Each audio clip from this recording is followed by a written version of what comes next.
सर्वांना क्रांतिकारी जय भीम.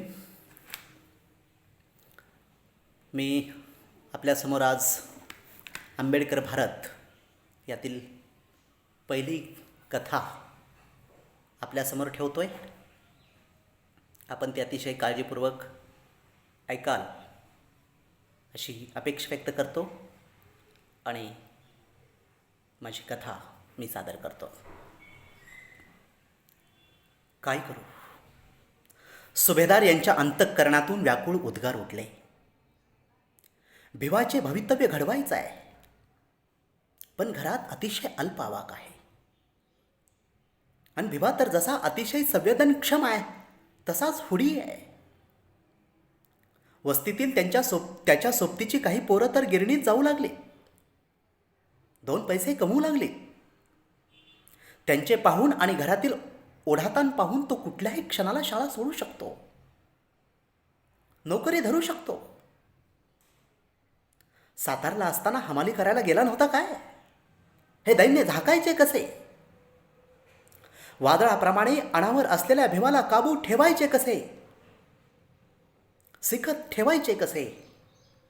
सुभेदाराने खिडकीबाहेर पाहिलं. भायखळा स्टेशन ओलांडून गाडी भेटीकडे धावत होती आणि सुभेदारांचे व्याकुळ मन मार्ग शोधण्यासाठी धडपडत होतं. आनंदरावांना नोकरीला लावावे हाच विचार त्यांच्या मनात नेहमीप्रमाणे आला.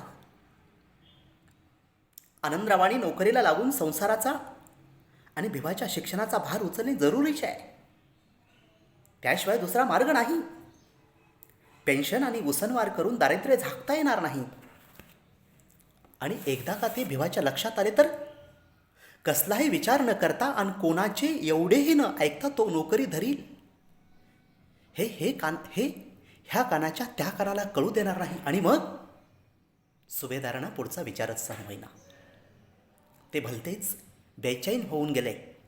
स्वजन उद्धाराचे, संन्याशी बंधूचे, आपण रचलेल्या स्वप्नांचे, अशा आकांक्षाचे मातेरे होऊन जाईल.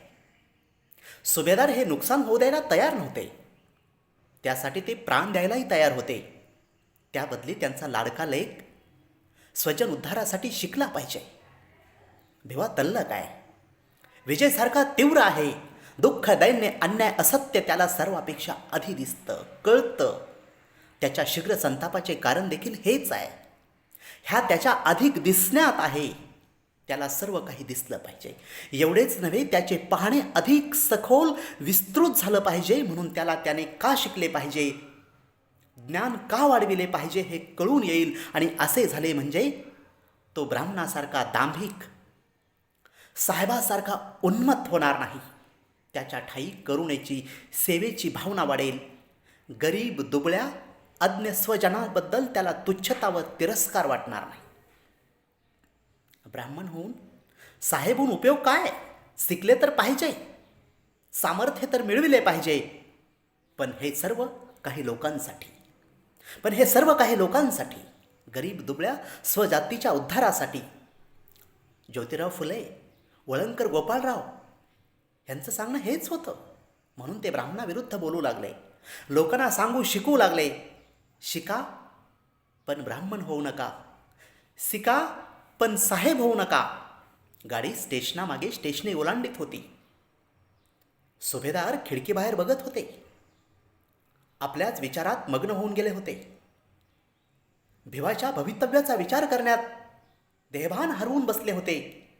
गाडी व्हीटी स्टेशनात थांबली आहे किंवा धावते आहे त्यांच्या ध्यानात आलं नव्हतं.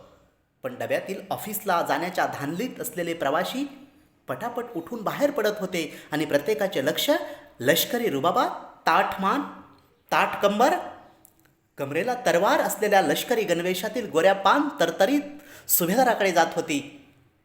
पण सुभेदार झोपलेले नसल्यामुळे आणि बोलण्याचे कारण दिसत नसल्यामुळे कोणीही सुभेदारांना हटकलं नाही. डबा रिकामा होत आला होता. स्टेशन आल्याची जाणीव असलेला, पण पृष्ठावरील मजकूर वाचून उठायचे असे ठरवून असलेला एक गृहस्थ बसला होता. डब्यात फक्त ते दोघेच राहिले होते. मजकूर वाचून झाल्यावर तो ग्रस्त पटकन उठला. आपल्याच विचारात दंग असलेल्या सुभेदारांना पाहून त्याला आश्चर्य वाटलं. हातातले पुस्तक मिटवीत तो उठून उभा राहिला. सुभेदारांना पाहून त्याला हसू आले. ते बाहेर दिसू नये अशी दक्षता घेत त्याने सुभेदारांना हटकले. जंटलमॅन. सुभेदारांनी चमकून आवाजाच्या रोखानं पाहिलं.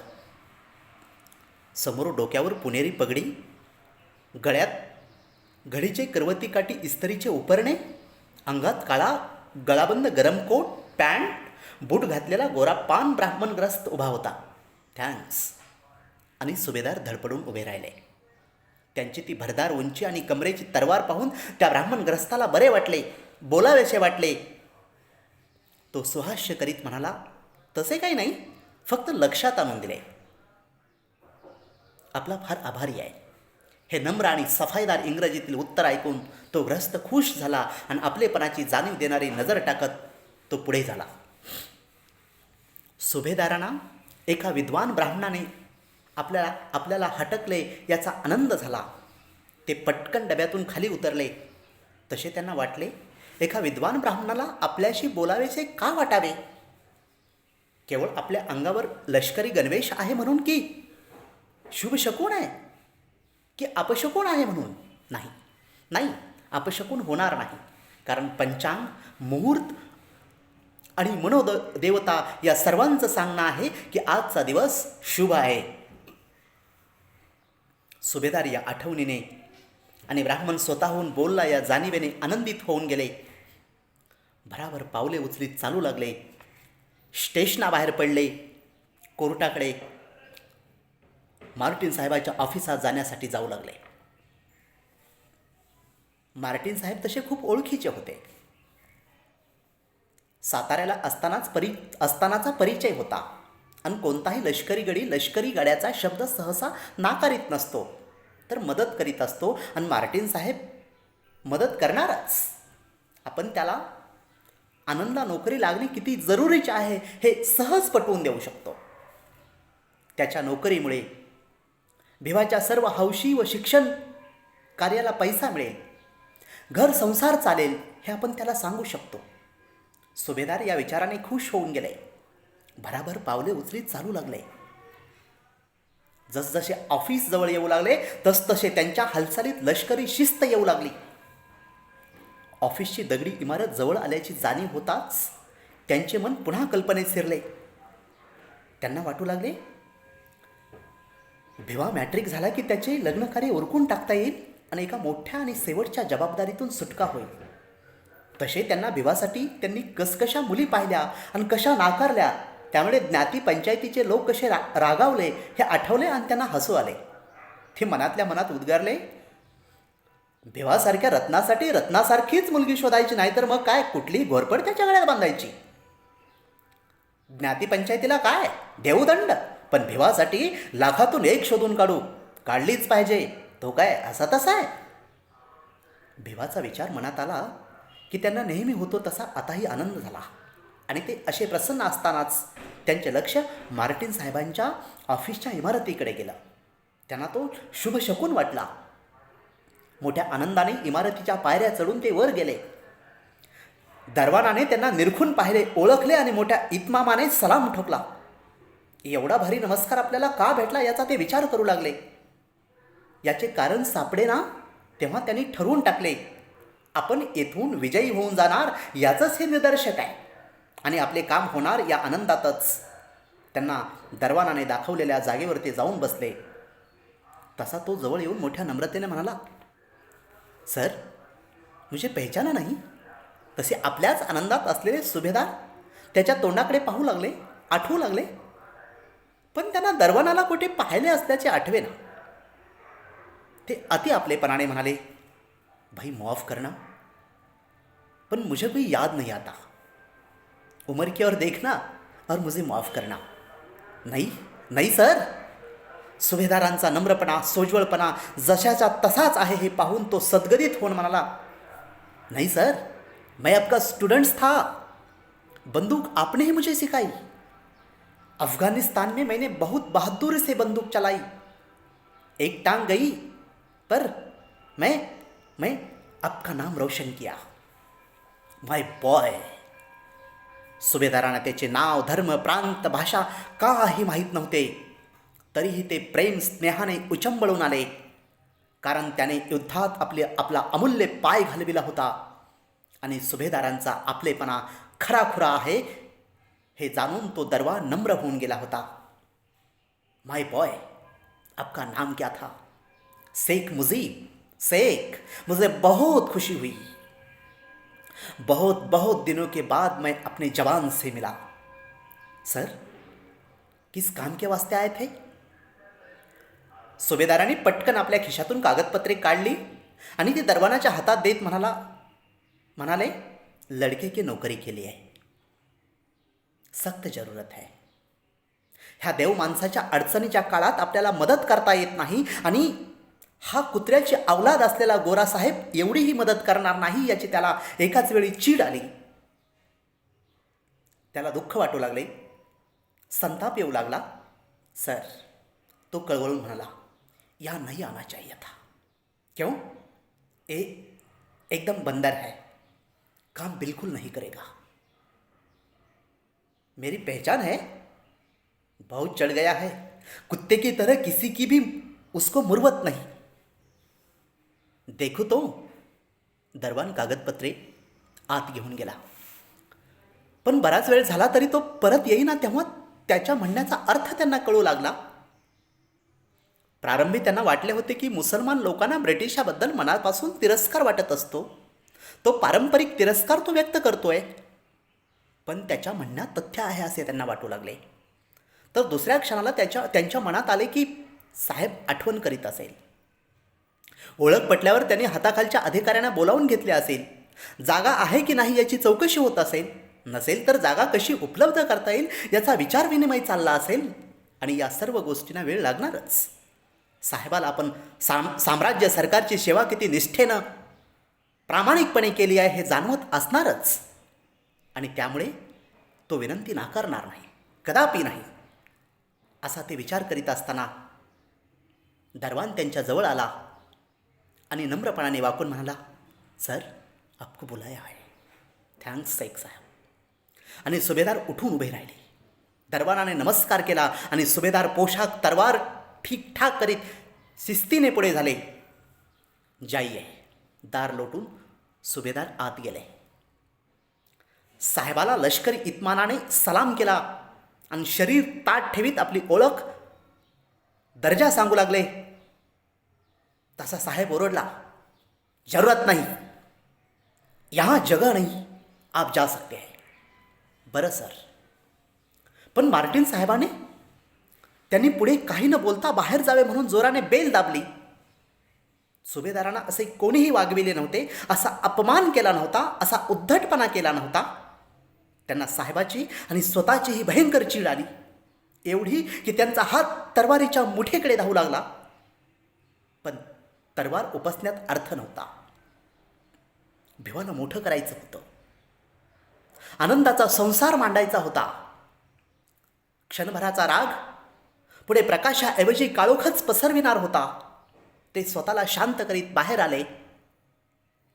तसे त्यांना वाटू लागले, मार्टिन विरुद्ध कमिशनर गव्हर्नरला लिहावे.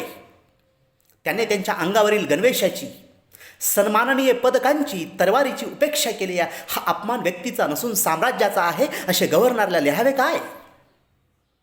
पण लिहून उपयोग होईल? होणार नाही. ब्रिटिश सरकार आता उन्मत्त झालाय, इथल्या वरिष्ठ वर्गाच्या पूर्णपणे अधीन झालाय. म्हणून त्यांनी महार पलटण बरखास्त केली आणि राज्य मिळवून देणारी, साम्राज्य करून देणारी फलटण रद्द केली. दरबाराने केलेला सलाम स्वीकारून ते रस्त्यावर आले. तसा त्यांना अधिक राग येऊ लागला.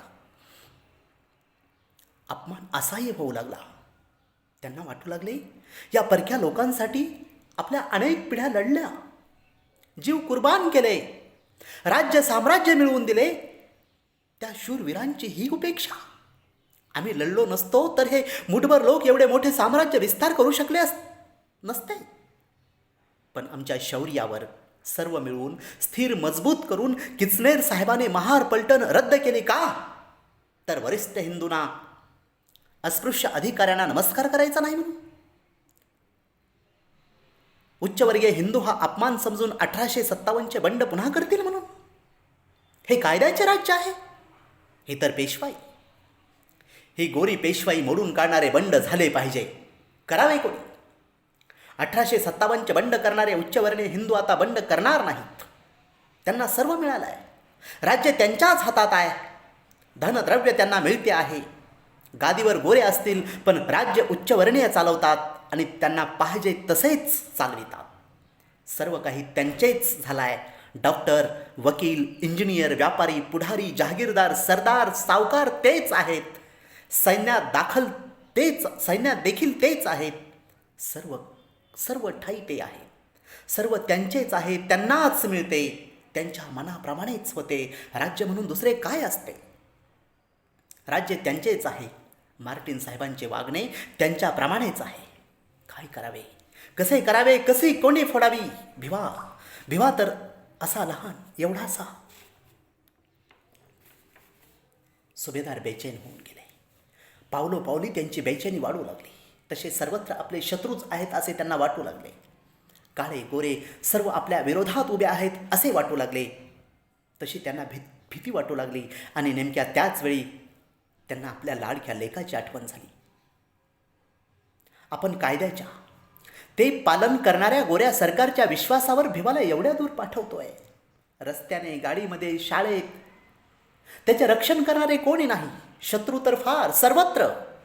भिवा महार असून शाळेत जातो, शिकतो म्हणजे धर्माच्या रूढी रीती रिवाजाच्या विरुद्ध वागतो. धर्माज्ञा भंग करणारा म्हणून कोणी हिंदू त्याच्या जीवावर उठू शकतो.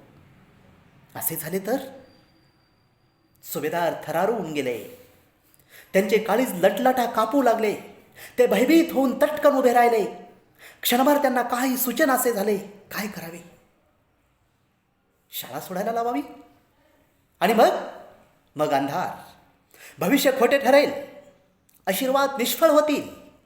स्वजन उद्धार होणार नाही. भिवा शिकला पाहिजे. पण शिकला तर जगणार कसा? हे लोक त्याला शिकू देतील? जगू देतील? मास्तर वारंवार मनोभंग करतात. शिकू नको असे सांगतात. गिरणीत नोकरीला लाग असे सांगतात. दुराव्याने, दुजाभावाने वागवितात.